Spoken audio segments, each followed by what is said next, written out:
works, like she's the office person.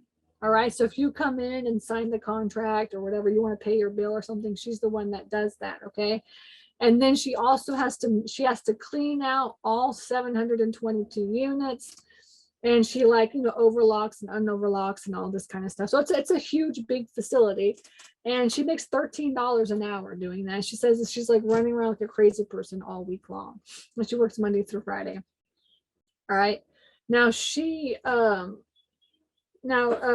that's like not contactless. All right, that's not contactless. And so even some of the bigger players still are not contactless. Even some of the bigger players are, you still have to go in and sign the contract because I talked to her and that's what they do. You have to come in and sign the contract.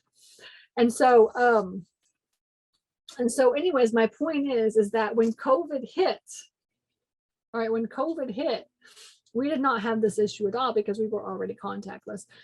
But also, when COVID hit and everybody started freaking out about like payments and stuff, especially on the rent side, the residential rent side, right?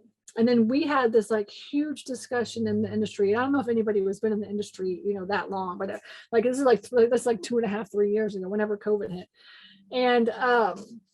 And so we had like this huge big discussion in the industry about like tenant rights, right? And like, what can we do in this, in this industry, just in case somebody doesn't want to pay or whatever, like, can we kick them out still, or should we evict them? And like, there's this whole big like topics, like this whole discussion that came up. Okay.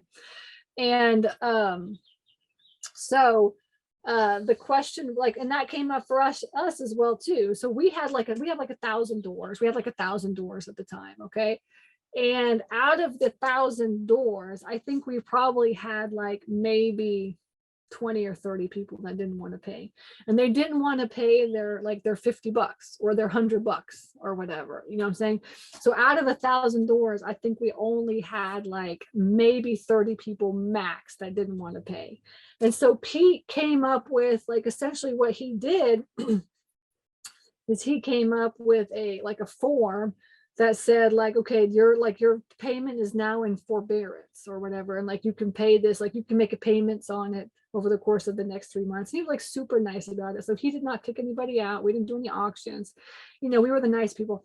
We were like a typical mom and pop shop. Okay. And so we did not kick anybody out. We worked with everybody. Everybody made their payments. And I think out of like 30 people, maybe like two or three people didn't make their payments. Okay. So we didn't really have any auctions or anything. And so we had like no issues. I'm telling you, like when COVID hit, we had like, it was like, it just kept on going like it was normal for us. Okay.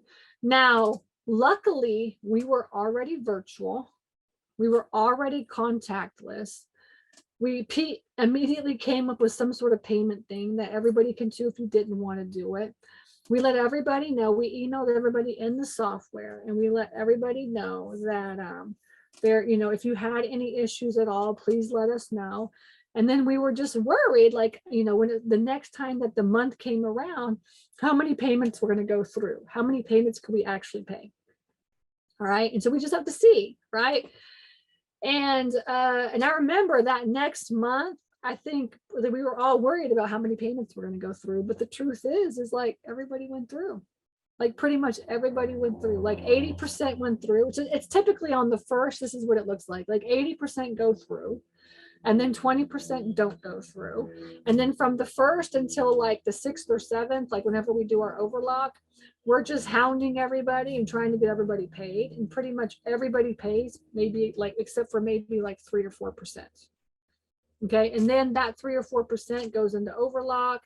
And then that 3 or 4%, we're working until like the 15th, because then they get charged another fee. And then and so that's kind of how it is. Like we're like, our phone support people, one of their main jobs is to like make sure everybody pays. And like typically everybody does pay. All right.